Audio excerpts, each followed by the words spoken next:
और आपने देखा होगा कि बैया पक्षी होता है, बैया पक्षी कितना गजब का घोंसला बनाता है और कैसी उसको बुद्धि दी है, किस प्रकार वो सेटिंग करता है, कैसे अपने अंडों को रखने के लिए उसके अंदर छोटे छोटे घास के तिनके, ना उसके पास सुई है, ना धागा है, ना कोई इंस्ट्रूमेंट है, और कैसे बना लेता है अपने चौक से। तो ये इस तरह की चतुरता करते हम यदि मनुष्य जीवन को भी ऐसे ही व्यर्थ करेंगे तो ये हमारी बुद्धिमत्ता नहीं है। इसके लिए हमने परमात्मा प्राप्ति करनी है इस मनुष्य जीवन से।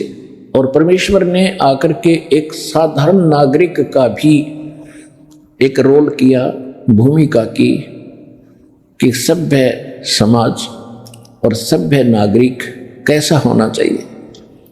अपने 10 नाखूनों की मजदूरी से अपना निर्वाह करे, किसी की चोरी, लूट, खसोट, जारी ये बकवाद करके या कोठी बंगले कति नहीं बनावे, ये पाप का मूल कारण है। यहां रहने के लिए हमने परमात्मा ने बताया है कि कबीर घर तो 3.5 हाथ भाई गणात 4.25, और कहाँ चढ़ावे मैडिया तो लंबी भीत उसार। के बोले प्राणी, कहाँ लंबी लंबी द्वारे मना करके तू प्रभु अपनी प्रभुता दिखा रहा है। ये समय मनुष्य जीवन का ऐसे बर्बाद करने का नहीं है। भक्ति करो, और मकान तो इतना ही काफी है, घर तो 3.5 हाथ गणा तो 4.25। प्रत्येक मनुष्य की अपनी देह, अपना शरीर, प्रत्येक मनुष्य का अपना शरीर अपने 3.5 हाथ का होता है। ये जो हाथ यहाँ से लेकर कोहनी तक है, इसको एक हाथ बोला है। ये मेजरमेंट के लिए है। प्रत्येक प्राणी का 3.5 हाथ का शरीर है। तो परमात्मा कहते हैं आपने चाहे 4 कमरों की कोठी बना ली और ऊपर नीचे 8 कमरे बना लिए, एक ही कमरे में एक कोने में एक चारपाई के ऊपर आपने विश्राम करना होता है, बाकी शेष आपका व्यर्थ है। तो क्या बताते हैं भाई, घर तो 3.5 हाथ और गणा तो 4.25। ज्यादा चाहता है तो 6 इंच और बढ़ा ले, 4 इंच। कहने का भाव ये है कि मिनिमम, कम से कम ये मकान आदि के ऊपर आप समय व्यर्थ कम से कम व्यतीत करो, लगाओ, और ज्यादा समय परमात्मा की भक्ति में, परमात्मा की चर्चा सुनने में, और अपने सतलोक जाने की हमेशा टेंशन बनी रहे। जो चिंताएं हमने यहाँ पाल रखी हैं ये व्यर्थ की हैं, और ये स्वाभाविक है जब तक हम भगवान की शरण में नहीं आते। जिस समय हम परमात्मा की शरण में आ जाएंगे तो जो यहाँ की टेंशन है कुछ तो ज्ञानता मिट जाएगी, और फिर भगवान की भक्ति होने से वो दुख जो प्रारब्ध का है वो अपने आप खत्म हो जाएगा। तो परमात्मा ने स्वयं आकर के एक झोंपड़ी में रहा करते थे, झोंपड़ी में, और सारी सृष्टि के रचने वाले एक शब्द से वो एक जबरदस्त महल बना सकते थे। एक वचन से दूसरा सेकंड नहीं लगना था उनको। तो ये महल तो भगवान वहां छोड़कर आए हैं जो सर्व सुख थे कबीर भगवान को सतलोक में। यहां तो हमें एक ऐसी भूमिका करके दिखाई है कि बच्चों, यदि तुमने भक्ति करनी है और तुम्हारी अकल ठिकाने आ गई है कि ये गंदा लोक है, ये काल का लोक है, यहाँ रोजाना हाहाकार मची है, कोई मर रहा है, कोई खप रहा है, और एक का भी सांस का भरोसा नहीं। दूसरी सेकंड में के बिजली गिर जाए, चाहे प्रधानमंत्री चाहे राष्ट्रपति हो सारी पृथ्वी का। तो क्या जीवन है यहाँ पर? ये क्या प्रभुता है आपकी? या भूल पड़गी? इस भूल को मिटाने के लिए परमात्मा ने स्वयं ही हमारे तरह एक जीवन जीकर दिखाया, ताकि हम कम से कम अपने भगवान का अनुसरण करके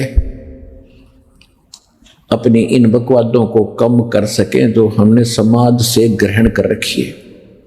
यदि भक्त और जगत की जैसे ही क्रियाएं करता रहेगा वही कर्म करता रहेगा तो भगत नहीं है। एक विद्यार्थी है और एक बच्चा विद्यार्थी है, एक बच्चा पढ़ नहीं रहा, स्कूल नहीं जाता, वैसे ही बकवाद करता फिरता है, कभी गधों पर बैठकर घूम रहा है, कभी वृक्षों पर चढ़कर छलांग लगा रहा है, कभी कहीं भाग रहा है, कभी कहीं धक्के खा रहा है, या कोई शराब पी रहा है, कोई ताश खेल रहा है। तो यदि विद्यार्थी वो कर्म करेगा तो पढ़ेगा कैसे? विद्यार्थी का वो काम नहीं है, वो तो उसका काम है जिसने अपने कर्म फोड़ने हो। इसी प्रकार आप एक दीक्षित भगत होगे, आप विद्यार्थी होगे भगवान के पाने की उस यूनिवर्सिटी के, उस स्कूल के। आप जी ने वो क्रिया करनी पड़ेगी जो भगत की यानी विद्यार्थी की होती है, और अन्य समाज चाहे कुछ भी कर रहा है उस पर आपका ध्यान नहीं जाना चाहिए। कोई कोठी बनाता है, बनाने दे, कोई डीजे बजाता है, बजाने दे, थोड़न दे करण उसने अपने, कोई शराब पीता है, चौधरी पाक के अंडे। आपके भगवान के ज्ञान के आधार से आपको आपके और उसके भविष्य की तुलना करनी चाहिए। क्या बताते हैं? 3 लोक का राज जीव को जय कोई दे, लाख बधाई क्या करे जय नहीं नाम तेने। यदि 3 लोक का भी कोई राजा बन जा, यदि वो भक्ति नहीं कर रहा है तो धिक्कार है उसके जीवन को। राम रटत निर्धन भला भाई, टूटी घर की छान, वो सुंदर महल किस काम के जा भक्ति नहीं भगवान। परमात्मा कहते हैं कि भगवान की भक्ति करने वाला वो भक्त परमात्मा को बहुत प्रिय है और बहुत ही धनवान है वो भक्ति मार्ग में, जिसकी झोंपड़ी की चाहे ऊपर की छत भी टूटी हो लेकिन भक्ति कर रहा हो। और जो भक्ति नहीं कर रहे वो चाहे आलीशान महलों में रह रहे हो, उनका भविष्य कुछ भी नहीं है। आज कोठियों में रहते हैं, जनता में उनकी खूब शान है, शौकत है, और कल भाई की मृत्यु होगी, वो कुत्ता बनकर उसी कोठी के बाहर बैठा होगा, गली के अंदर चाट ले उस कोठी ने। अब के काम आई? वो सारी उम्र असंख्य न जाने कितने वर्षों, हजारों वर्षों, लाखों वर्षों तक धक्के खाएगा। एक 10-20 वर्ष के लिए कोठी बना के इसमें चौधरी पाक क्या, और उसमें रहता कितने समय है वो व्यक्ति? पुण्यात्माओं, आप जी ने परमात्मा के द्वारा दिए गए ज्ञान पर अमल करना पड़ेगा। ये बातें कहने सुनने की नहीं, ये कर पाड़न की है। ये मन ने कह दिया, आपने सुन ली, भाई बहुत बढ़िया सत्संग कराया गुरु जी ने, नहीं, ये आपने अमल लानी पड़ेगी, अमल में लानी पड़ेगी, तब आपका कल्याण संभव है। अब परमात्मा स्वयं भी एक कुटिया में रहते थे, अपने हाथ से कपड़ा बुनकर। पुण्यात्मा विचार करो, एक थान बनाने में एक पतले से धागे को ऐसे डालना, फिर ऐसे डालना, फिर ऐसे डालना, एक दिन में कितना बना पा सकता है? ज्यादा से ज्यादा 1.5 फुट 2 फुट। और परमात्मा ये काम करते थे और उसी से जो मेहनताना मिलता था उससे निर्वाह करते थे, और फिर भी अगर बच जाता था तो उसका दान करते थे, पुण्य में लगाते थे। तो हमें वो इसलिए शिक्षा दे रहे हैं कि आप परमात्मा की सारी क्रियाएं को अपनाओ जो भगवान पाने में सहयोगी हैं। दान भी करो, चाहे वैश्य कितने निर्धन हो, उसी से निकाल कर कुछ दान जरूर करो। जैसे आप जब इस ज्ञान से पूर्ण रूप से परिचित हो जाओगे इस मार्ग से, तो फिर आप आनाकानी नहीं कर सकते दान करने में। कैसे? जैसे एक किसान जब फसल बीजनी होती है, जैसे गेहूं का समय आ गया और उसके पास इतना गेहूं है कि परिवार का गुजारा ही मुश्किल से होगा खाने का, तो वो क्या करता है? वो ये नहीं देखता कि अब क्या करूंगा, कैसे बीजूंगा, बच्चे क्या खाएंगे। इसको अगर बीज दिया तो उसको इतना पता है, अगर नहीं बीजूंगा तो फिर कति भूखा मर जाऊंगा, आगे भी कुछ नहीं होगा। तो वो चाहे उसने उधार लेकर किसी से बीजना पड़े, वो बीज जरूर बीजेगा। और उसके बीजने के बाद भी फिर वो अच्छा काम है, वो सारे खर्च भी करेगा और फिर उसके बाद देखो वो मालो माल हो जाएगा।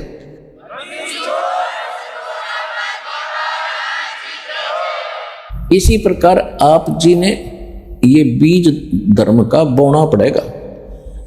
अपने और वाह्यात के खर्चों को कम करके दान में ज्यादा ध्यान आपने देना पड़ेगा।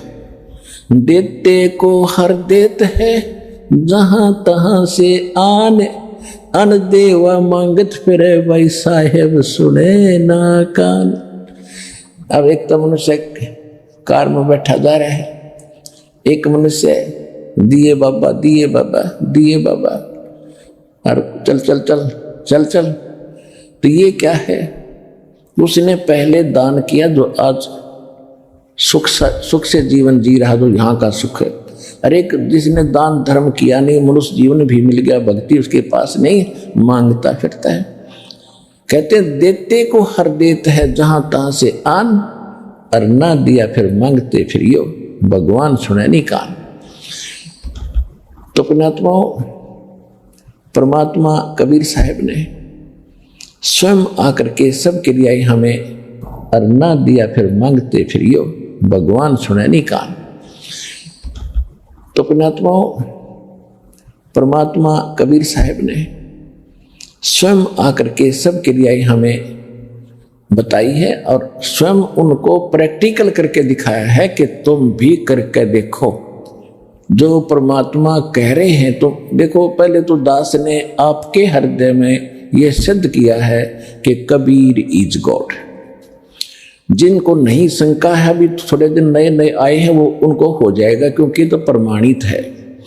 तो सबसे पहले तो ये सिद्ध हो गया कि कबीर भगवान है। दूसरा ये फिर आपने ऑटोमेटिकली पता है कि भगवान जो कहता है वह सत्य होती है, उसने कोई मिटाने वाला नहीं है, वो सारी सच्ची होती है।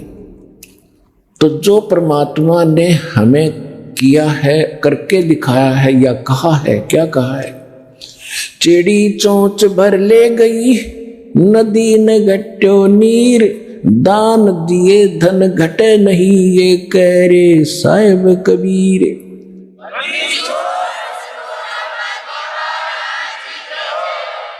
परमात्मा अपने दस्तक कर रहे हैं कि मैं कह रहा हूं दान देने से धन नहीं घटता।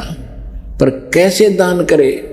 गुरु बिन माला फेरते, गुरु बिन देते दान, गुरु बिन दोनों निष्फल हैं, चाहे पूछो वेद पुराण। अब दान भी अधिकारी को दोगे तो लाभ होगा। जैसे बीज भी उपजाऊ जमीन में बोओगे तो प्रतिफल मिलेगा। यदि रेही और घटिया जमीन में आपने बीज बो दिया, कुछ भी हाथ नहीं लगेगा। तो गुरु बिन माला फेरते, गुरु बिन देते दान, गुरु बिन दोनों निष्फल हैं, से पूछो वेद पुराण। यानी पूर्ण संत के बिना पूर्ण भक्ति आप नहीं मिली, और आप भक्ति भी कर रहे हो और दान भी नकली संतों को कर रहे हो, तो उससे कोई लाभ आपको नहीं होगा। तो दान भी अधिकारी को करे, और दान देने से धन नहीं घटता, ये भगवान कह रहे। उदाहरण के लिए परमात्मा ने बहुत सी प्रैक्टिकल करके दिखाए। हम परमात्मा से क्या मांगते हैं? बहुत ज्यादा धन हो, कोठी हो, कोई फैक्ट्री लग जाए भगवान, और परमात्मा कहते हैं परमात्मा से ये मांगो। कबीर साहब कहते हैं, साईं इतना दीजियो जा मैं कुटुंब समावे, हम भी भूखे ना रहे, अतिथि न भूख हो जाए।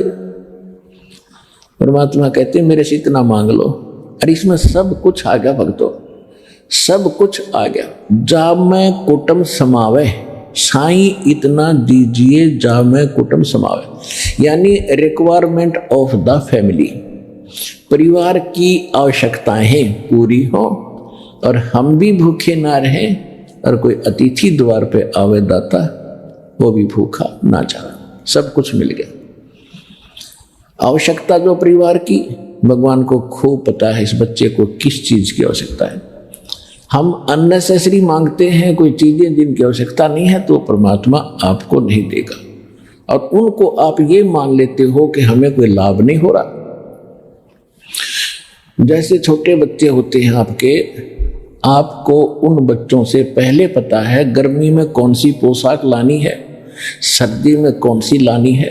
अब इसको दूध पिलाना, बच्चा तो पता भी नहीं दूध कब पिएगा कि ना पिएगा, खाना खाने की भी नहीं चिंता, वो तो खेलता ही रहता है। माता पिता जबरदस्ती उठा कर लाते हैं, बेटा खाना खा, बेटी खाना खा, और ये कपड़े पहन, जुराब पहन, जूते पहन, जर्सी पहन और फिर जा खेले। तो इस प्रकार भगवान के आप बच्चे हो गए, आपका जन्म हो गया इस परमात्मा के घर पे। परमात्मा का घर ये सत्संग है। और जिस दिन आपने यहाँ नाम लिया है बेटा या बेटी भगवान के होगे तुम, उस दिन से आपका जन्म है, डेट ऑफ बर्थ है। उसके बाद आपकी जीवन उम्र गिनती होगी। तो कोई तो किसी का तो आज ही जन्म हुआ है, दीक्षा ली है, किसी का कल, किसी का परसों, ये नवजात बच्चे हैं। और किसी ने 6 महीने, किसी को वर्ष हो गए, किसी को 2 वर्ष, कोई 10 वर्ष के भी हो गए। तो ये सभी भगवान के बच्चे हो गए। परमात्मा ने अपने बच्चों की खुद चिंता है, इनको किस चीज की आवश्यकता है, और वो आप मांगोगे और वो अनुकूल है तो भी देगा, और ना मांगोगे तो भी देगा। ये भगवान है, इसको सब पता है।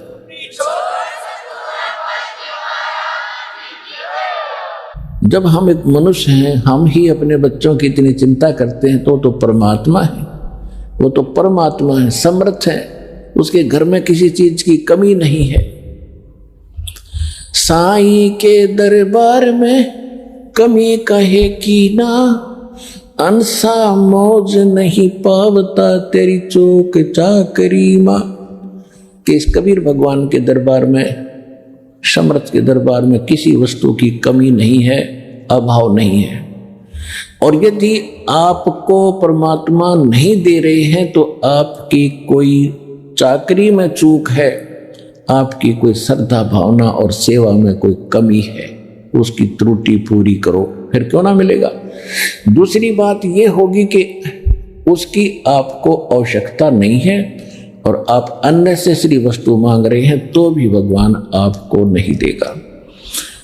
अब जैसे कोई हाई ब्लड प्रेशर का मरीज और हलवा खान की कहे गणाएं खिला दे, तो डॉक्टर अलाउड नहीं करे, कतई नहीं देगा उसको, चाहे खुश रहे और चाहे रो, क्योंकि उसको मारना नहीं उसको। इसी प्रकार परमात्मा वो उसमें आपको नहीं देगा जो आपके भक्ति मार्ग में आपको हानि करे।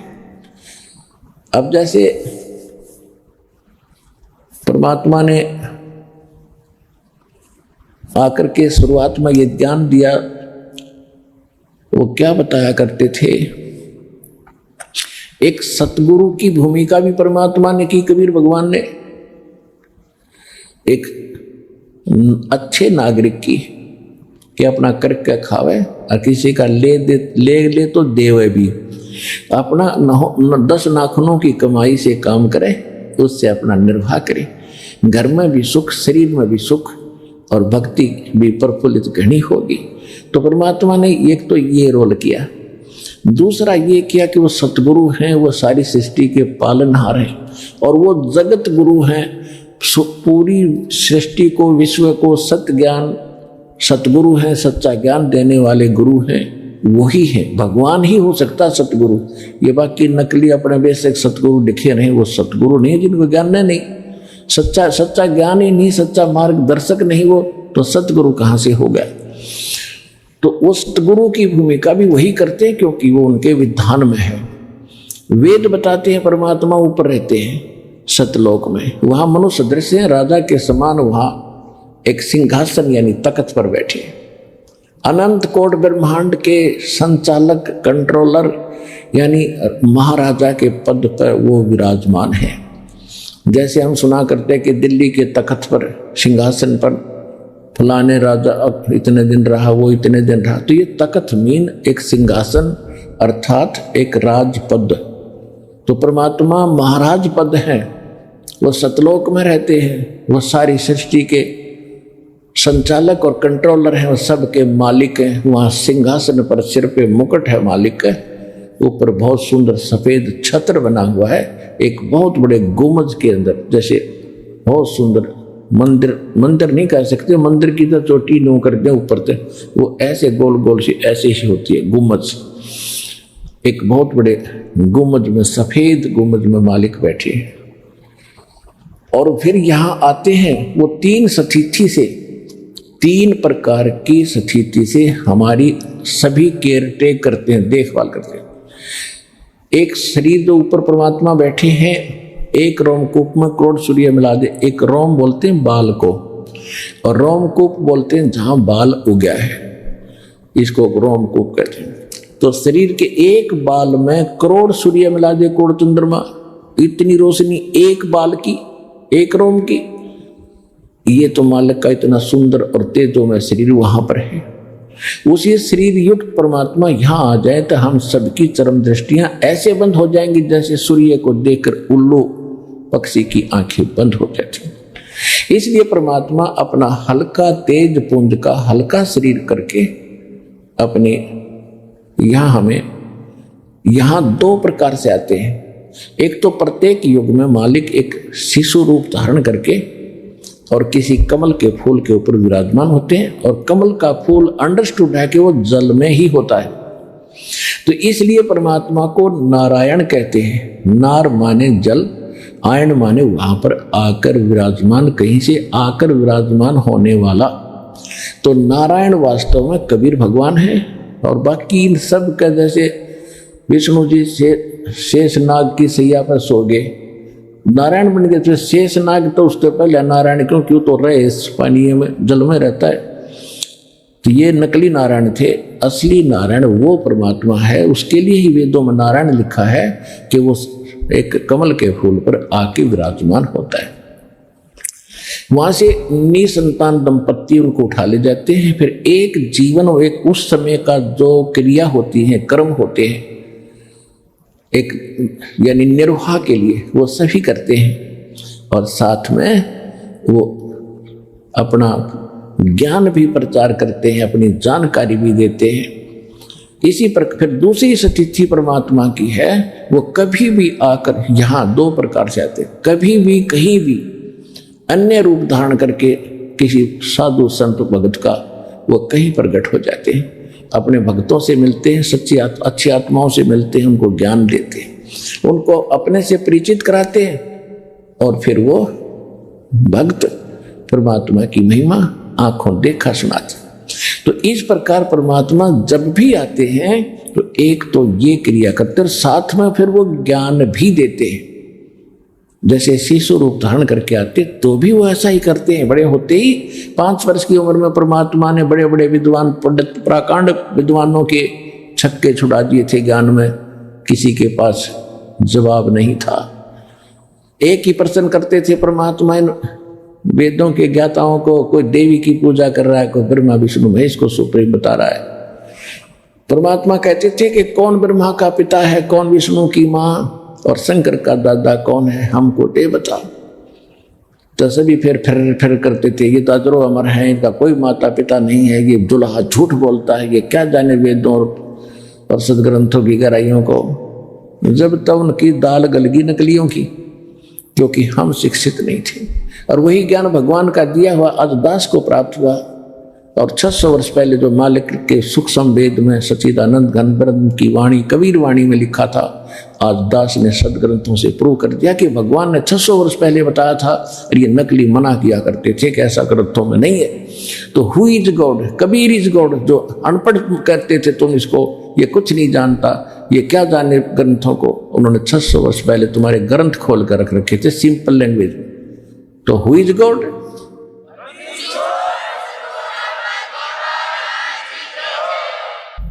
तो उस समय परमात्मा, क्योंकि परमात्मा तो परमात्मा ही होता है, उसमें किसी भी प्राणी के प्रति भेदभाव नहीं होता। उसके हिंदू भी उसके बच्चे हैं, मुसलमान भी उसके बालक हैं, सिख भी उसी के बच्चे हैं, ईसाई भी उसी के बालक हैं। ये नकली इस काल के दूतों ने हमें अलग अलग बांट दिया। पहले तो जाति में बांटा, फिर ऐसे अध्यात्म मार्ग में अलग अलग करवा दिया। अब परमात्मा प्रत्येक को ज्ञान दिया करते थे, हिंदू को भी मुसलमान को भी। वो क्या कहा करते थे कि भी तुम हिंदुओं को भी कहते थे, धर्म गुरुओं को, कि आप अध्यात्म ज्ञान से परिचित नहीं, आप गलत प्रचार कर रहे हो, आप ये अन्य साधनाएं करवा रहे हो और इन देवी देवताओं की पूजा जो करवा रहे हो ये मोक्षदायक नहीं है। और विशेषकर जो गुरु पद पर बैठे होते हैं उन लोगों को दुख होता है इस बात का कि एक तो तेरी बेइज्जती होगी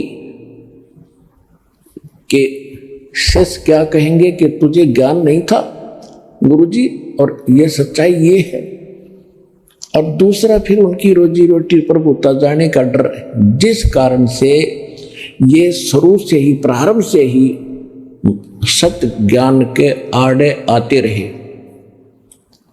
तो उस समय के धर्म गुरुओं को जो पता चला कि कबीर साहब जो बोलते हैं ये इसमें बड़ा दम है और कॉन्फिडेंस से कहते हैं, और कहीं इन शिष्यों को पता लग गया, क्योंकि भगवान की शरण में जो जाते थे वो दुखी जाते थे, सुखी नहीं जाते थे। कबीर साहब जब आए हुए थे 600 वर्ष पहले, तो कोई भी सुखी था वो तो वही अपनी परंपरागत साधनाएं करी, फॉर्मेलिटी सी, और अपना माया जोड़ पर लगे रहते थे। और जो दुखी होते थे, कोई आपदा आती थी, संस्कार की, कर्म की मार पड़ती थी, तो वो फिर सब धर्म गुरुओं के पास जाते थे, झाड़ फूक वालों के पास लूटते थे। जब नहीं कहीं आराम होता था तो परमात्मा कबीर जी का कोई शिष्य उनको सलाह देता था कि आप हमारे गुरु जी के पास चलिए, आप ठीक हो जाओगे। तो पहले तो वो नहीं मानते थे, फिर जब सब जगह से हताश हो जाते थे फिर वहां पर मजबूरी में आते थे, और वहां आते ही सुखी हो जाते थे। तो वो लोग ही मानते थे भगवान को उस समय जो घने दुखी थे और मालिक की शरण में आते सुखी हुए, क्योंकि परमात्मा तो सुख ही देता है। एक समय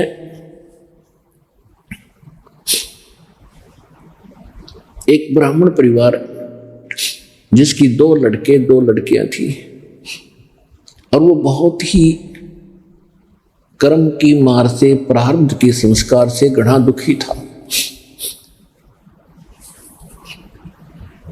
वो पहले जैसे भी अपनी परंपरागत साधनाएं थी वो कर ही रहे थे। उन साधनाओं के करते करते ही उनके घर पर पैर टूट गया। फिर वो चला इधर उधर, जैसे भी कोई झाड़ फूक कराने वाला या कोई साधु संत कहीं किसी ने बता दिया कि वहाँ ठीक हो जाते हैं, वहाँ तालाब में नहाने से ठीक हो जाते हैं, वहाँ ऐसा हो जाता है, तो उसने वो भी सारे जंतर मंतर कर करा लिए और कहीं लाभ नहीं हुआ। और वो ब्राह्मण स्वामी रामानंद जी के शिष्य थे। उन्होंने उस स्वामी रामानंद जी से भी अपनी सारी क्रियाएं कर ली जो उन्होंने संकट निवारण के लिए बताई थी। एक दिन परमात्मा कबीर जी 5 वर्ष की आयु में रामानंद जी को के साथ उनकी गोष्ठी हुई थी, जो आपको बहुत बार बता रखी है, लेकिन आज विषय दूसरा है। उसके बाद परमेश्वर वो जो ब्राह्मण था वो रामानंद जी का पहले से ही शिष्य था, बचपन से ही, और उसके बाद भी उसकी इतनी बुरी हालत हो गई थी। एक दिन वो ब्राह्मण फिर गया हुआ था, उधर से परमात्मा कबीर जी भी उस स्वामी रामानंद जी के पास उस आश्रम में विराजमान थे। अब स्वामी रामानंद जी परमात्मा को देख चुके थे, सतलोक सचखंड में जाकर वापस आ चुके थे, और फिर वो कहते थे कि उन्होंने वैसे शिष्य बनाने बंद कर दिए थे।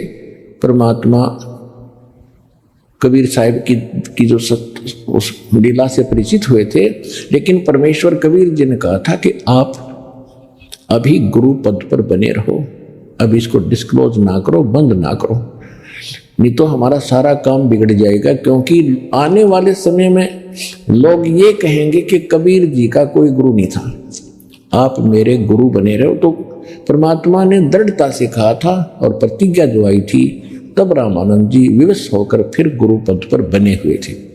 और कबीर जी भी जाते थे, उधर से रामानंद जी के कुछ दुखी सुखी शिष्य भी आते थे। तो वो ब्राह्मण रामानंद जी के पास गया। रामानंद जी ने कहा, रामानंद जी से उसने अर्जी की कि महाराज आप जी ने मुझे जो भी क्रियाएं बताई थी मैंने सारी कुछ कर दी, और घर में दुख ज्यों का त्यों बना हुआ है। स्वामी रामानंद जी ने कहा कि भाई विपर, ये आपके प्रारब्ध का कर्म है, यानी आपकी किस्मत में लिखा हुआ है और ये कभी समाप्त नहीं हो सकता। बेटा भाई, भक्ति अपना करता रहे और कर्म भी भोगने से ही समाप्त होगा। उसने प्रमाण भी दिए कि एक समय शुक्राचार्य यानी राक्षसों के गुरु से प्रहलाद ने पूछा था, उसने भी यही बताया था कि भाई कर्म तो राजा भोगने से समाप्त होते हैं, और ये प्रतीक समझ ले, आपके ऊपर दुख आया है तो आपके पाप कम हो रहे हैं, आपको सुख प्राप्त है तो आपके पुण्य खत्म कम हो रहे हैं। इसी प्रकार देवताओं के गुरु ने भी यही ज्ञान दिया था कि कर्म तो भोगने से ही कटेंगे, पुण्य भी भोगने पड़ेंगे और पाप भी। तो इस तरह शिक्षा देकर दीक्षा देकर के उस दुखी व्यक्ति को वो संतुष्ट करने की चेष्टा स्वामी रामानंद जी कर रहे थे। तो परमेश्वर कबीर जी सुन रहे थे। परमेश्वर कबीर जी ने कहा कि स्वामी जी, और साथ में और भी कई विद्वान ब्राह्मण आए हुए थे, कुछ श्रोता भी बैठे जाते थे दर्शनार्थ, अन्य विद्वानों के भी विचार सुनने के लिए। तो परमेश्वर कबीर जी ने कहा खड़ा होकर के, हे गुरुवर, आपका दास एक प्रश्न करना चाहता है। हाँ करो बच्चा, करो। भगवान कि परमात्मा का विधान है वेद, और वेद में जो लिखा है वो सारा सत्य है। आप स्वयं भी प्रचार करते हैं, हाँ बिल्कुल सत्य है, वेद में जो लिखा भगवान का विधान है बिल्कुल सत्य है। तो परमेश्वर ने कहा कि यजुर्वेद अध्याय नंबर 8 के मंत्र नंबर 13 में ये स्पष्ट किया हुआ है कि चाहे कितना घोर कष्ट भी हो, कितना दुख हो जीव का, भगवान की सत्य भक्ति से वो समाप्त हो सकता है। अब रामानंद जी ने घोट रखे थे वेद पर, याद नहीं थे मंत्र। यही बीमारी पड़ी रही कि हम कहते वेद पढ़ने पर भेद न जान, ये बातें पुराने 18, हर फिर जड़ पत्थर की पूजा करेंगे, भूल गए सिरजनहारा। तुमने वेद खाक पढ़े, क्या वेद पढ़े जब तुम फिर पत्थर की पूजा पर लगे हुए हो? तुमने वेद पढ़ा नहीं। गीता और भागवत पढ़े ना बूझे शब्द ठिकाने नो। गीता और भागवत पढ़ते हैं, जो वास्तविक ज्ञान है, यथार्थ भक्ति मार्ग है, उनका वास्तविक अर्थ क्या है, इसकी तरफ किसी का ध्यान नहीं। तो स्वामी रामानंद जी ने उसी समय यजुर्वेद खोला, क्योंकि संस्कृत में थे, हिंदी नहीं हुई थी, पढ़ के रख दिया चुप करके। क्योंकि भगवान के सामने ये कहे, उस समय तो वो ठीक हो चुके थे, तो कहा ये देख लिया कि सचमुच ऐसा वेद में लिखा है। तब कहा कि ऐसा कौन सी विधि है जिससे ये पाप कटते हैं। परमात्मा ने कहा कि वेद यजुर्वेद अध्याय नंबर 40 के मंत्र 10 में ये भी कहा है कि कोई तो परमात्मा को संभवात कहता है। संभवात माने जन्म लेने वाला, जैसे श्री राम श्री कृष्ण अन्य अवतार जो 8-9 मानते हैं ऐसा। असंभवात होता जो कभी जन्म नहीं लेता, अजन्मा है, लेकिन इसकी सही ज्ञान जानकारी तत्वदर्शी संत बताते हैं, उनसे सुनो। तो वेद में लिखा है तो सही, लेकिन उसका समाधान इनकम्प्लीट है और वो मेरे पास है, मैं उसको ही दूंगा जो मेरा शिष्य बन जाएगा।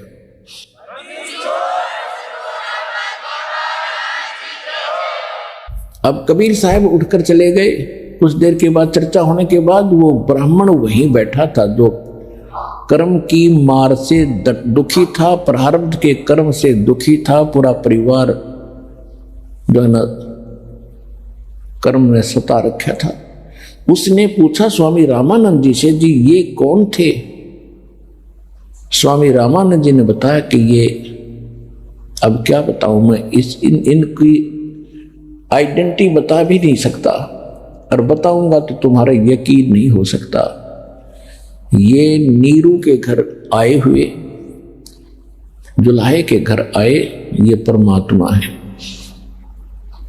अब इसने जो वेद का श्लोक बताया, मैं सारी उम्र खोदी मैंने पढ़ते न, मैं 120 साल का हो गया और मुझे नहीं पता था वेद में ये मंत्र है भी कि नहीं। और मुझे चारों वेद कंठस्थ याद है, लेकिन मैंने घोट रखा है, उसमें नहीं पता लिखा क्या। और ये जुलाहे के घर लीला कर रही।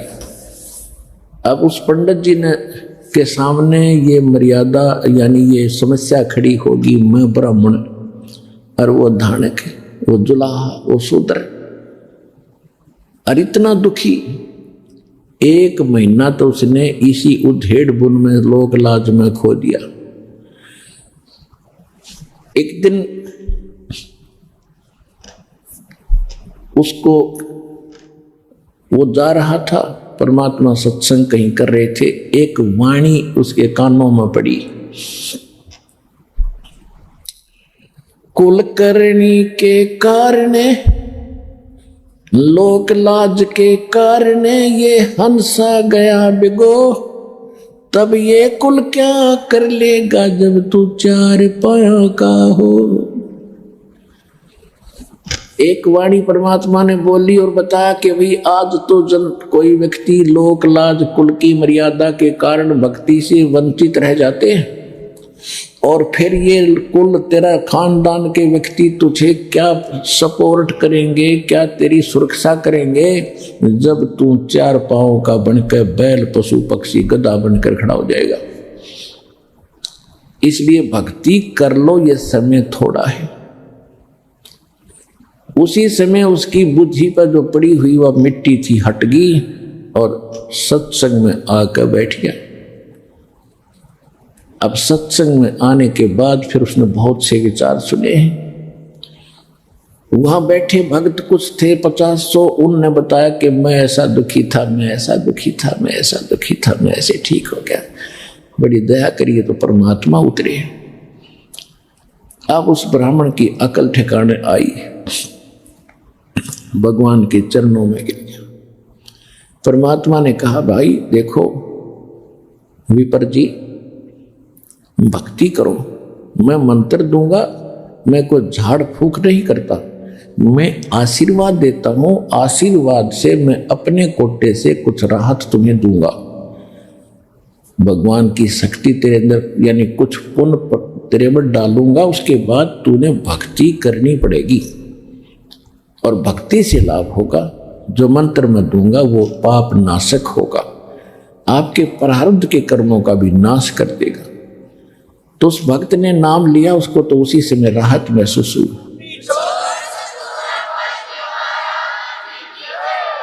उस भक्त ने नाम लिया, उसको तो वहीं राहत महसूस हुई, हल्का फुल्का शरीर हुआ। उसने घर आके अपने सारे परिवार को बताया और कहा तुम चलो। तो पहले वो अपने लड़कों को लाया, लड़कों को लाया, नाम दिलाया, परमात्मा का आशीर्वाद पाया। दोनों बच्चे धीरे धीरे धीरे धीरे कति ठीक हो गए। उसके बाद फिर लड़कियों को लाया, अपाहिज ही पड़ी थी, पता नहीं मेंटली डिस्टर्ब थी, किसी को कुछ रोग था, किसी को कुछ तक समस्या थी। फिर उसकी पत्नी और वो सारों सबने दीक्षा ली।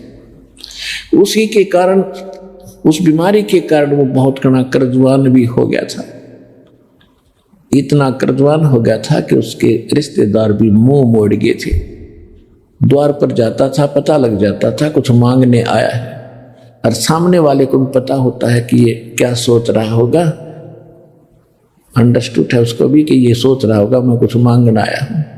तो उसकी नजर में भी अंतर हो जाता है, रिश्तेदार भी दूर हो जाते, भाई भी दूर हो जाता, माँ बाप भी हरकत थोड़े से ढीले पड़ जाते हैं। आपत्ति ऐसी बुरी होती है। तो इसलिए हमने परमात्मा की आवश्यकता है, उसमें सारे ही गुण हैं। त्वमेव माता च पिता त्वमेव बंधु च सखा त्वमेव विद्या च द्रविण त्वमेव सर्व मम देव देव। कि हे सब भगवानों के भगवान, आप ही मेरे माँ, आप ही पिता, यानी सभी रोल, सभी गुण भगवान के अंदर है। वो कभी मुंह नहीं मोड़ता। कितना ही आप कितनी बार याचना करना, अगर जायज होगी तो सारी सुनेगा आपकी।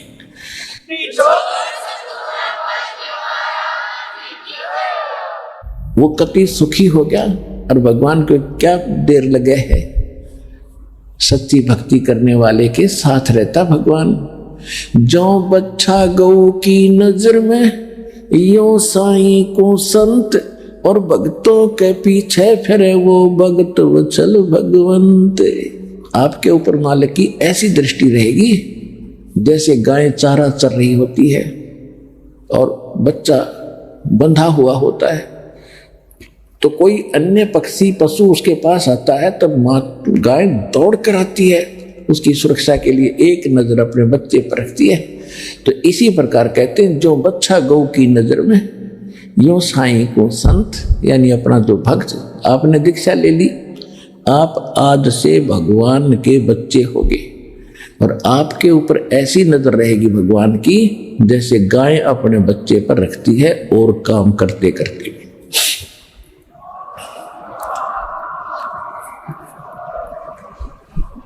जो बच्चा गौ की नजर में यूं साईं को संत और भक्तों के पीछे फिरे वो भगत वत्सल भगवंत। अब वाहियात के खर्चे उनके खत्म हो गए, दवाई झाड़ फूकों पर पैसे लगते थे वो बंद हो गए, और दोनों पे तीनों पिता पुत्र कमाने योग्य हो गए। लोग लगे मजदूरी, जो भी मिला वही कर ले, लोग लाज नहीं करनी। परमात्मा ने कहा बेटा जो भी काम मिला वही कर लो, इसमें अहम ना करना। तो कुछ ही दिनों में ऋण मुक्त हो गए, सारा परिवार सुखी। जो रिश्तेदार उनको सामने मुंह से भी बात करना नहीं चाहते थे, वो प्रार्थना करते हैं अपने घने दिन हो गए आए नहीं हमारे यहाँ। अब जब उनको सब सुख मिल गया भगवान से, तो संसार में भी तुम इज्जत चाहते हो, यहाँ भी सुख से जीना चाहते हो। परमात्मा कहते हैं तो फिर भी मेरी शरण में आ जाओ, तुम्हें यहाँ भी सुथरा जीवन दूंगा और मोक्ष करूंगा।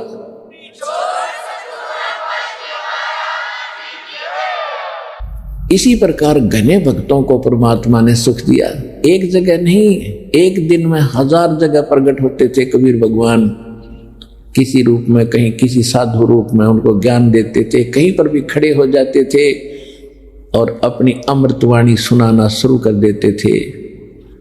जैसे आत्मा को परमात्मा की चाह सभी को है, और जहां भगवान की चर्चा होती है तो आत्मा एकदम उमड़ के आती है। जैसे आपने मदारी देखे होंगे, कहीं खड़े होकर डुगडुगी बजाने लग जाते हैं, 100-200 इंसान इकट्ठे हो जाते हैं, फिर अपना तमाशा देखकर पैसे लूट कर चले जाते हैं। परमात्मा ने वही तरीका अपनाया। कहीं चौराहे पर खड़े हो जाते थे और खड़े होकर के एक तारा लेकर और क्या सुनाते थे, राम नाम रटते रहो जब तक घट में प्राणी, कभू तो दीन दयाल के बनक पड़ेगी कान। दुख में सुमरण सब करे, सुख में करे ना कोई, जय सुख में सुमरण करे तो दुख कहे को होए। सुख में सुमरण किया नहीं फिर दुख में करते याद, कहे कबीरता दास की, कौन सुने फरियाद। पृथ्वी पति चकवे गए जिनके चकर चलंत, ये रावण सरीखे कौन गिने ऐसे गए अनंत। सर्व सोने की लंका थी वो रावण से रणधीरम, एक पलक में राज विराजी फिर जम के पड़े जंजीरम। मन तो सुख के सागर बसरे है भाई और न ऐसा यस रे, मन तो सुख के सागर बसरे है भाई और न ऐसा यस रे। तो परमात्मा स्थान स्थान पर जाकर ये समझाया करते थे, अगम निगम को खोज लो बुद्धि विवेक विचार, उदय अस्त का राज मिले तो बिन नाम बेगारे। कबीरा सब जग निर्धना धनवंता ना कोय, धनवंता सो जानिए जिस पर राम नाम धन होवे। अपने आत्माओं, आप जी को कि अपनी आप जी को ये ज्ञान होना चाहिए कि आप कितनी पुण्यात्मा हैं, क्योंकि लाल की कीमत जौहरी जानता है। लाल को अपनी कीमत का स्वयं पता नहीं होता। तो ये दास जौहरी बनाया भगवान ने। और आप जितने भी बच्चे या बूढ़े बुजुर्ग भाई बहन बेटी माता यहाँ आई हैं, आपकी छोटी किस्मत नहीं है। आप बेशक से संसार की दृष्टि में चाहे हैंड टू माउथ हो, चाहे कितने निर्धन नजर आते हो, लेकिन आप भक्ति धन के बहुत बड़े धनवान हो, तभी आपको ये स्थान मिला है। और यहाँ आने के बाद आपकी निर्धनता भी दूर होगी, आपका ये कष्ट भी दूर होगा, यदि आप दृढ़ता से धैर्य से कुछ दिन सच्चे दिल से मर्यादा में लगे रहोगे। क्योंकि मर्यादा बहुत जरूरी है प्रत्येक चीज में। किसी में देख लो, जैसे डॉक्टर दवाई दे रहा है और हाई ब्लड प्रेशर के व्यक्ति फिर हलवे खा रहा है या कोई और ऐसी चीजें खाता है, तो क्या फायदा औषधि के लेने का। औषधि ले और परहेज रखे। इसी प्रकार परमात्मा कहते औखद गावे पत्थर है तब पावे दीदार, यानी राम नाम की औषधि जो दी जाती है उसको प्रयोग करे और पत्थर रखे यानी परहेज रखे, फिर आपका मोक्ष होगा, घर में भी सुख होगा, सबका।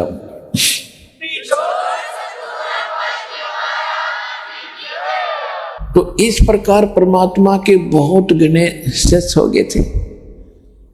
अब कोई वहां परमात्मा के दरबार में दुख, जो परमात्मा वहां सत्संग करते थे, कहीं खड़े होकर किसी वृक्ष के नीचे बैठ जाते थे, तो वहां कोई दुखी आता था, भगवान के दर्शन मात्र से, सत्संग सुनने मात्र से उसको बहुत राहत हो जाती थी।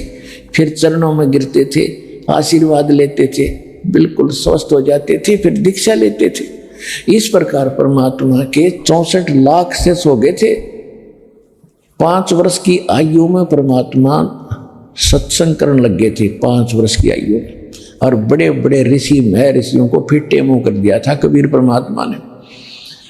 यानी 1398 में मालिक प्रगट हुए थे और यानी 1403 में रामानंद जी, जो वहां के प्रकांड विद्वान माने जाते थे, वेदों और गीता के मर्मत ज्ञाता प्रसिद्ध थे, उसके छक्के छुड़ा दिए थे। और उसने उनको विवश होना पड़ा था ये कहने के लिए, मैं तुम स्वामी में बाल बुद्धि, कर्म भरम कियो नाश, और गरीबदास तुम पूर्ण पुरुष, मेरा हो गया दृढ़ विश्वास। तो इसी प्रकार परमात्मा के 64 लाख शिष्य और एक धानक के, एक जुलाहे के, एक गरीब, एक निर्धन के, अछूत के, जिसको हम सारी उल्टी उपमा दे रहे थे, और उसके इतने शेष होना, तो हमारी बुद्धि पर पत्थर पड़ रहे थे। हमने भगवान का पता ही नहीं था। हमने तो ये भगवान मान रखे थे जिसने कोई मोटी सी गदा उठा रखी हो, या किसी ने तीर ले रखा हो, या सुदर्शन चक्र काट दे गणे ने, इसे तो भगवान सब हो जाएंगे। पुलिस वाले भगवान है, किसी हमारे डंडा और वो हाथ जोड़ के खड़ा हो जाए। पहले समय में तो ऐसा ही होता था। तो ये भगवान नहीं होते, इनसे हटकर होते हैं जो अच्छे। जैसे पुलिस वाले हैं, पहले एक बुरा हाल कर रखा था जनता का, जो गुलाम था भारत, लेकिन वो पुलिस अलग डिपार्टमेंट है, जो हथियारों वाले हैं वो अलग हैं। राजा तो बगैर हथियार के रहता है, वो स्वयं हथियार नहीं उठाता। तो इसी प्रकार हमारे जो भगवान थे वो समर्थ थे, वो उनको हमने भगवान मान लिया नहीं। जिसके हाथ में डंडा उसने तो सारे भगवान मान लिया, सारे राम राम करे। तो कहने का भाव यह है कि हमने पहचान नहीं थी भगवान की, इसलिए ये दाव लगा रहा है नकलियों का। तो सब बहुत से सुखी हुए, परमात्मा के 64 लाख सस हुए, और जो भी नाम ले ले वह 100 जगह गुण गावे, और वो औरों को समझावे, उनके समझ में नहीं आवे, वो फिर पता नहीं के बात बनावे। ये कहे का भगवान है, ये तो एक धानक है, जुलाह है। यानी दुखी आत्मा जो सुखी हुई है वो समाज की नहीं मानता, फिर जब कुछ भी बकवास करते रहो समाज, क्योंकि उसको ऊपर तो रहम हो रहा अलग से, और उस समाज ने जब क्या दिया था, जब कहर टूट रहा था उसके ऊपर। इसी प्रकार एक सर्वानंद नाम के बहुत बड़े ब्राह्मण विद्वान थे। उसने, क्योंकि ब्राह्मणों का काम यही था कि वेद शास्त्र पढ़ो, अपने बच्चों को भी तुम इसी काम पर लगाओ, और अन्य समाज को यथार्थ भक्ति का ज्ञान, ग्रंथों का गूढ़ रहस्य बताओ, ताकि वो आपके मुख से सुनकर अपने कर्म धर्म को सुधार के अपना जीवन सफल करें। और उनको इसकी दीक्षिणा देना भी समाज ने शुरू कर दिया था कि आप केवल यही काम करो, सदग्रंथों को समझो और फिर अन्य समाज को बताओ। तो फिर ये क्या हुआ कि इन्होंने, एक समस्या पैदा हो जाती है कि समाज एक भोला है, जब तक इसको स्वयं ज्ञान नहीं है अध्यात्म का। तो जो ज्यादा धारा प्रवाहिक बोलते थे, संस्कृत घनी बोलते थे, डटे नहीं डटे थे, तो उनको, उनके ऊपर सभी प्रभावित हो जाते थे कि ये बड़ा विद्वान है, इसने संस्कृत भाषा में इतना कुछ बोल दिया। और चाहे सामने वाले का समझ में भी नहीं आता ये बोल क्या रहा है, पर वाह जरूर कर देता था। एक समय एक ग्रामीण व्यक्ति कहीं सत्संग सुनकर, एक विद्वान पुरुष का, जो बहुत बड़ा विद्वान प्रसिद्ध हो रहा था, काशी विद्यापीठ पढ़कर आया है, तो वहाँ के लोग आम सभी चले जाते थे। तो एक यात्री था, राह चलता, उसने भी पता चला कि कोई विद्वान आया है, थोड़ी चलता चलता आध घंटे सत्संग सुन लेता हूँ, इसके विचार सुनता हूँ। वो विचार सुनकर आधा घंटा बैठा, तब तक वो संस्कृत बोल रहा था, हिंदी तो शुरू भी ना करी थी। और वो उठ के चल पड़ा कि भाई नौकर आकर सत्संग तो थोड़ा भी काम कर दिया करे, अब मेरे पास समय नहीं, मैं चलता हूँ। वो चल पड़ा उठ के। आगे एक पाली था ग्वाला, उसने पूछा उस यात्री से, कहाँ से आए हो भाई, कहाँ जा रहे हो? उसने बताया। तो उस पाली ने कहा कि यहाँ एक बहुत बड़ा विद्वान आया है, आपने सत्संग सुनना चाहिए था, आप सत्संग क्यों नहीं सुन के आए? तो उस यात्री ने कहा कि मैं सत्संग सुन के आया हूं। तो पाली ने कहा कि बैठ जा तू। ग्वालिन का बैठ, मुझे भी बता दो बात। आज क्या बताई महापुरुष ने? अब वो यात्री कहता है कि देखो वो बोल रहे थे संस्कृत में, और मुझे ये तो पता नहीं भाई उसने कहा क्या, पर सत्संग का तोड़ पाट दिया। अरे बुद्धि भ्रष्ट तुझे खुद मालूम नहीं वो बोल क्या रहा था, केवल संस्कृत बोलने से महिमा बढ़ा दी कि भाई कमाल किया, सत्संग का कमाल कर दिया। तो इस प्रकार इन नकलियों की ये महिमा बनी हुई थी, समाज को पता नहीं ये बकवास क्या कर रहे हैं, और सब उनकी महिमा वाह वाह करा करते एक दूसरे तो सुन कर।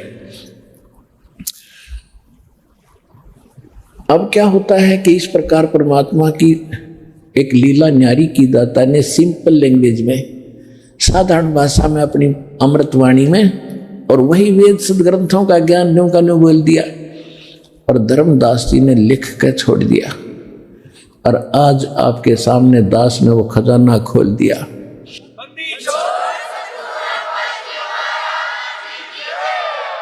इसी प्रकार वो सर्वानंद, जिसने चारों वेदों को कंठस्थ, 18 पुराणों को कंठस्थ याद कर रखा था, और ये एक दूसरे के साथ शास्त्रार्थ इसलिए करते थे कि वो फेल हो जाए, मैं प्रभु हो जाऊं, मुझे घड़ी दक्षिणा हो। तो इसलिए इस दृष्टिकोण से वो काफी विद्वान ब्राह्मणों के साथ उसने शास्त्रार्थ किए, यानी आध्यात्मिक ज्ञान चर्चा की। और अपने साथ वो क्या करता था, अपने साथ बैल के ऊपर, बैल जो होता है पहले जैसे गधे के ऊपर बोरा डाल देते हैं ना, ऐसे बैल के ऊपर एक थैला बनाकर उसमें सारे ग्रंथ, चारों वेद पुराण पुराण सारे ढक के रखता था आदर से, कि कहीं भी कोई बोलेगा उसी से मैं प्रमाण दिखा दूंगा निकाल के ग्रंथ। इस दृष्टिकोण से तो उसने सभी विद्वानों को, आसपास के विद्वानों को पराजित कर दिया। उसने सोचा मैं अपनी माता से, हाँ वो इतना बड़ा विद्वान था, बड़ी बोलबाला था, उधर से उसकी माता जो थी शारदा देवी, वो अपने प्रारब्ध के कर्म से दुखी थी।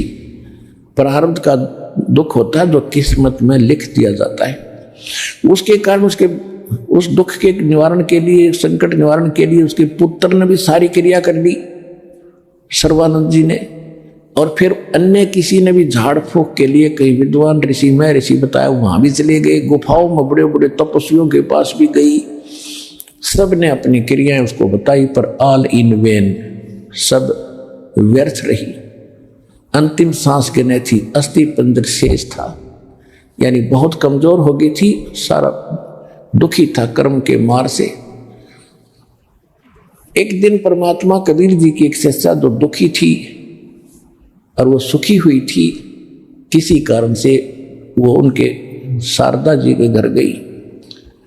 कुशल मंगल पूछने से पता चला कि शारदा जी ने बताया कि मैं तो बहुत दिनों से दुखी हूँ, सब जगह झाड़ फूक, सब जंतर मंत्र कर लिए, सब मंत्र जाप कर लिए, सब मंदिरों में, तीर्थों पर, धामों में जाके मैंने सब मन्नतें मांग ली, कोई राहत नहीं हुई। उस बहन ने कहा कि आप हमारे गुरु जी से दीक्षा ले ले, शारदा सुखी हो जाएगी। तो वो कहने लगी, बहन मैंने कोई संत छोड़ा नहीं, यहाँ सबसे मैंने दीक्षा वगैरह लेकर देख ली, सबसे नाम भी ले लिए, उनके द्वारा बताया कि सब क्रियाक्रम भी कर लिए, पर कोई लाभ नहीं होता। उन्होंने सब ने ये बता दिया है कि ये तेरे प्रारब्ध में लिखा है। प्रारब्ध माने तेरी किस्मत में है, ये तो भोगने से ही आपने पूरा करना, भोगना ही पड़ेगा शारदा, तेरी जिंदगी के साथ खत्म होगा, तेरे जीवन के साथ अंत होगा इसका। तो उस बहन ने बताया कि मैं भी ऐसी दुखी थी, मुझे भी ऐसे ही बता दिया गया था, और हमारे गुरु जी के पास जब से मैं गई हूं मैं सुखी होगी, कोई दुख रहा नहीं शारदा, तो वहां से नाम ले। अब ये पता चलता है कि मैं भी ऐसा दुखी था और मुझे भी यही समस्या थी, और मैं वहां से ठीक हो गया, तो कुछ आशा जागी, आशा की कोई चिंगारी किरण उसको दिखाई दी, तो बैठ गई, चारपाई पर बैठ गई। कहा, बहन कौन है तेरा गुरुजी, मुझे बताइएगा। कि यही आपकी काशी में कबीर नाम है उनका, वो परमात्मा आए हैं साथ। वो कहाँ रहते हैं बहन, मुझे पूरा पता बता। उस बहन ने बताया कि नीरू जुल्हाए के घर उनका आगमन है, और ऐसे ऐसे वो वहां रहते हैं। वो वापस लेट गई नौके, कहने की बहन नहीं, हम ब्राह्मण और वो एक शूद्र, हमारी तो इज्जत का नाश हो जाएगा, क्या कहेगी दुनिया मुझे। तो उस बहन ने परमात्मा का ज्ञान सुन रखा था। उस बहन ने, परमात्मा की जो दीक्षित बहन थी, उसने कहा कि बहन शारदा, आप तो ब्राह्मणी हो, ब्राह्मण के घर जन्म है तेरा, कितना पवित्र पुण्य है तेरे, जो आज तू ब्राह्मण के घर जन्मी है। और तुझे ये भी मालूम होगा कि मृत्यु जन्म भी होता है, आपको ये भी मालूम होगा कि अगला जन्म कहीं भी किसी का हो सकता है। आप आज ब्राह्मण हो, कल आप शूद्र के भी जन्म ले सकती हो। अब वो मान भी रही थी, कहाँ ऐसा हो सकता है, पर अब नहीं बनेगी बात। वो बहन उठकर चली आई कि ठीक है बहन, तेरी समझ में आवे तो देख लिए, बात बनेगी वहीं, और पृथ्वी पर कोई ठिकाना नहीं। अब वो कुछ दिन तक ऐसी दुखी तो था ही उस पे। एक दिन कोई और एक बहन ने जाकर उसको बताया उससे भी यही सवाल जवाब हुए। अंत में जब उस बहन ने, परमात्मा की भक्त ने परमात्मा का पता बताया तो वो फिर कहने लगी नहीं, वो धानक और हम ब्राह्मण हैं, नहीं जाऊंगी, मर जाऊंगी पर ये गलती नहीं करूंगी। लोक लाज इतनी बाधा बना रखी है, ऐसी आगे एक छड़े गाड़ दिए काल में कि भगवान तक पहुंचने के लिए कितनी बाधाएं पैदा करती है। कुछ दिनों के बाद वो ब्राह्मण जिसकी 2 लड़के 2 लड़की और स्वयं सारा परिवार कहर से दुखी था, परमात्मा के चरणों में आ गया था। वो ब्राह्मण गया, शारदा का दूर का नाती था, किसी काम बस वहां पहुंचा, उसने कुशल मंगल पूछी तो देखा कि शारदा अब तो बहुत दुखी हो गई, आपका तो कितना अच्छा शरीर था, कितना अब तो बहुत पतली दुबली होगी। तो शारदा जी ने अपना सारा दुख बताया। तो उसने पूछा कि कहीं कोई इलाज ट्रीटमेंट कराना चाहिए था कि शारदा ने कहा मैंने सब जगह करा दिया, कोई संत नहीं छोड़ा, कोई वैद्य नहीं छोड़ा। तो उसने कहा कि शारदा मेरी बात मान ले, देख मैं कितना दुखी था और मेरी ऐसी हालत थी कि मुझे रिश्तेदार भी मुझसे नफरत कराया करते, और कई स्थानों पर शारदा और वो ब्राह्मण जो भगवान का शेष हो गया था, कई स्थानों पर इकट्ठे गए थे संकट निवारण के लिए। शारदा को यह पता था कि मैं तो अकेली दुखी हूं, इसका सारा परिवार का तंग था। तो उसने कहा कि हम बिल्कुल स्वस्थ हो गए। कि तुम बिल्कुल ठीक हो गए? शारदा ने पूछा। हाँ बिल्कुल स्वस्थ हो गए। आपकी बेटी बेटे भी सब ठीक है, बिल्कुल स्वस्थ हो गए।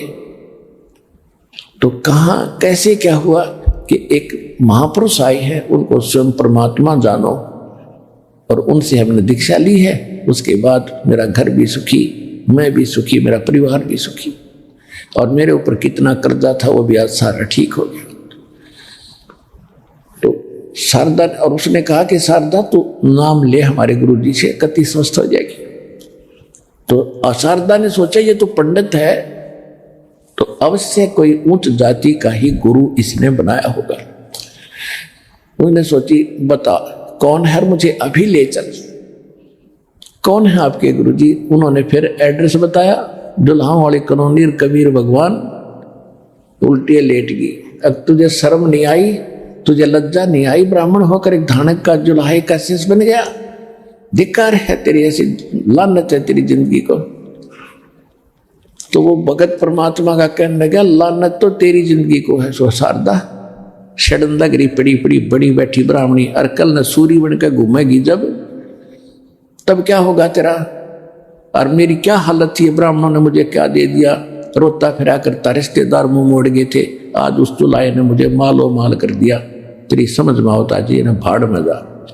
अब वो टूट गई अंदर से, यस नहीं करया। पुण्यात्माओं, परमात्मा क्या कहते हैं, अध्यात्म मार्ग क्या कहता है? तन मन शीस ईस अपने पे, पैलम चोट चढ़ावे, जब कोई राम भगत गत पावे हो जी। भाई लोक लाज मर्याद जगत की, तरण जो तोड़े बगावे। कहते हैं लोक लाज मर्याद जगत की, ऐसे एक लकड़ी के तिनके की तरह तोड़कर फेंक दे जब कोई। लोक लाज मर्याद जगत की, तरण जो तोड़े बगावे। अष्ट सिद्धि की अटक न माने, आगे कदम बढ़ावे, जब कोई राम भगत गत पावे हो जी। परमात्मा कहते हैं लोक लाजना कीजियो, निर्भय हो रही हो, और यो मन संतों दीजियो, तो गोविंद पाइयो। कहते हैं स्वान रूप संसार है, कुछ कर सी नाही, और शीश महल को देख कर ये भौंक भौंक मर जाए। क्या बताते हैं कि जैसे आप भक्ति कर रहे हो, आप यहाँ प्रणाम करते हो, आपने अन्य जो पूजाएं करती थी सब छोड़ दी हैं, आप दहेज नहीं लेते हो, आप कोई और बकवास नाचा कूदी नहीं करते हो, तो आपको अन्य लोग बहुत बुरा कहेंगे। अब देखो आप तो कितने स्वच्छ हो गए, शराबा पीते नहीं, बीड़ी तम्बाकू प्रयोग करते नहीं, चोरी करते नहीं, रिश्वत लेते नहीं, और किसी को सुखी करने की चेष्टा करते हो अपने सामर्थ्य अनुसार, दुखी तो करते ही नहीं। और फिर हमें बुरा बता रहे हैं दो लोग, आपको बुरा बता रहे। इस दास को भी कितना बदनाम किया था प्रारंभ में, गुंडा है, गंदा है, ये है, वो तो ये छुड़वाता है, ये करवाता है, फलाना करवाता है। वहां पर मुंडे गिरते हैं, जाकर के औरतें भी गिरती हैं। अरे भले आदमियों, परमात्मा के लिए तो शीश भी देना पड़ जाए, ये तो अधरंग मार जाए इंसान को, अधरंग मार जाता किसी बहन बेटी भाई भगत को, और पड़ा पड़ा से टेढ़ा मुंह कर जाए। अब कहाँ गई वो चौधर, कहाँ गई वो बकवाद, कहाँ गई वो शान। मक्खी निकल रही है और बढ़ रही है, होठ भी बंद नहीं कर सकता। तो हम भगवान से परिचित करा के इस मिट्टी को मिट्टी बताते हैं, ये मिट्टी है, और इस मिट्टी को भगवान को समर्पित कर दिया, उसी की दी हुई है, उसी के लेख लगा दो, भक्ति करो। तो कहते हैं लोक लाज ना कीजियो, निर्भय हो रही हो, और यो मन संतों दीजिए तक गोविंद पाइयो। कहते सुहान रूप संसार है, कुछ करसी नाही, और शीश मैल को देख के वो भौंक भौंक मर जाए। जैसे शीशे के सामने कुत्ता खड़ा हो जा, शीशे की जो बना रखी है दीवार, अब उस शीशे के पर अपनी परछाई कुत्ता देख रहा है उसमें, और सामने वाले को गंदा व्यक्ति मानकर उसको भौंक रहा है, गालियां दे रहा है, उसके बाद भागता है ऐसे। कहती वो भौंक भौंक कर मर जाता है, सामने से भी उसको अपना ही स्वरूप दिखता है। यानी जो भक्तों में दोष देखता है वो कुत्ते जैसा इंसान है, और वो शीशे में अपना ही स्वरूप देख रहा है, दूसरों को जो स्वयं गंदा है वो भक्तों को भी उतना ही गंदा समझकर वो भौंक रहा है। तो परमात्मा कहते हैं भौंकने दो। इसका समाधान बताया परमात्मा ने, साकट और सवान को उल्ट जवाब नहीं दे। वो भौंकते कुत्ता तो उसको ज्यादा नहीं छेड़े और घना भौंकेगा, बोल रहे नहीं, अगन चल पड़े। इसी प्रकार को साकट रूपी प्राणी है, तो ज्यादा उससे वाद विवाद करे नहीं, चुप होकर सुन ले। परमात्मा उसने आप ठीक कर देगा, कुछ दिनों में अपने आप सेटिंग कर देगा।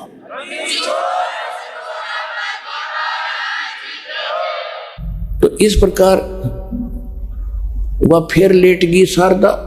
हक देख क्या किया इसने, ये तो कमबख्त आदमी है, चाह की बिना जलपान भी ना पूछा इस नालायक ने उस भगत को, और वो उठ कर चल पड़ा। लेकिन वह टूट गई अंदर तय कि इस आदमी को मैं खूब जानती हूं, इसकी क्या हालत थी, और अब ये बता रहा मैं बिल्कुल सुखी हो गया। तो उसके बारे में उसने अपने निकटतम और नातियों से भी पूछा, तो पता चला उसको कि सचमुच वो तो आज इतना सुखी है शायद अपने रिश्तेदारियों में कोई नहीं होगा।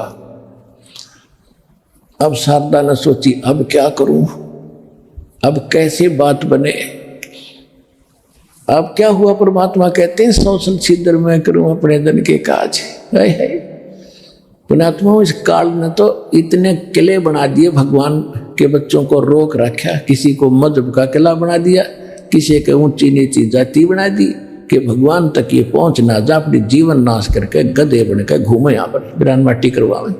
लेकिन समर्थ भी समर्थ है, उसने तो अपने बच्चे दिखाई देते हैं, चाहे ब्राह्मण है, कोई बाल किसी जाति से है, चाहे शूद्र है, चाहे मुसलमान है, चाहे सिख या ईसाई, उसके अपने बच्चे हैं। ये तो हमने अपने नारे डिवीजन बना रखे हैं, उसके घर में यूं डिवीजन ये नहीं है, ये बंटवारे नहीं है। तो इस किले को तोड़ने का मालिक के पास कैसे